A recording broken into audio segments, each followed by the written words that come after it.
La seducción se refiere a un conjunto de procesos manipuladores destinados a obtener un favor, dar una imagen ventajosa de uno mismo o despertar deliberadamente una emoción, admiración, atracción o incluso un sentimiento de amor por parte de uno o más individuos. La palabra se deriva del latín seducere, que literalmente significa apartar. Tiene connotaciones negativas si perjudica a otros o, por lo contrario, puede percibirse culturalmente como positiva en el caso, por ejemplo, de la seducción en el amor, por la que se asocia con una fuerte empatía. El caso del profeta Jeremías parece tener esta doble connotación, negativa y positiva, cuando dice, Señor, me sedujiste.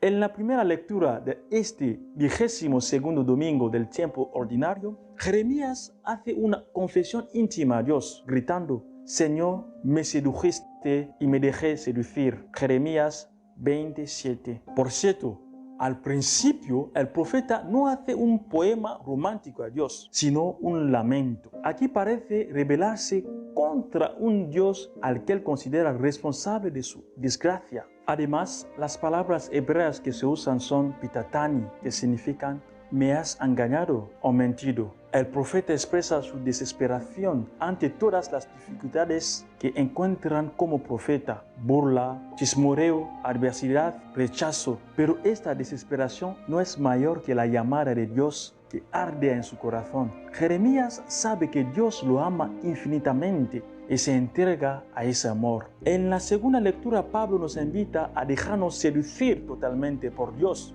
es decir, presentando nuestro cuerpo como un sacrificio vivo y renovando nuestra forma de pensar. Así es como se cede a la seducción, al amor de Dios. Sí, el verdadero amor consume toda nuestra persona. No hay medias medidas. Es un don total en el que nos olvidamos de nosotros mismos por el otro. El otro es, en primer lugar, Dios. Eso es lo que nos recuerda Jesús en el Evangelio cuando dice, si alguien quiere seguirme, que se niegue a sí mismo. Queridos hermanas y hermanos, ninguna situación debe hacernos desesperar. Es verdad, puede que estés viviendo una situación peor que la de Jeremías. Eres una víctima del bien que has hecho, de tu generosidad, tu mujer o tu hombre, de tu fidelidad, tu jefe, de tu docilidad, tus empleados, de tu paciencia. Eres una víctima del bien que has hecho o estás haciendo. Todo eso no destruye el amor que Dios te tiene. Déjate seducir por este amor, ofreciéndote totalmente a Él, llevando tu cruz.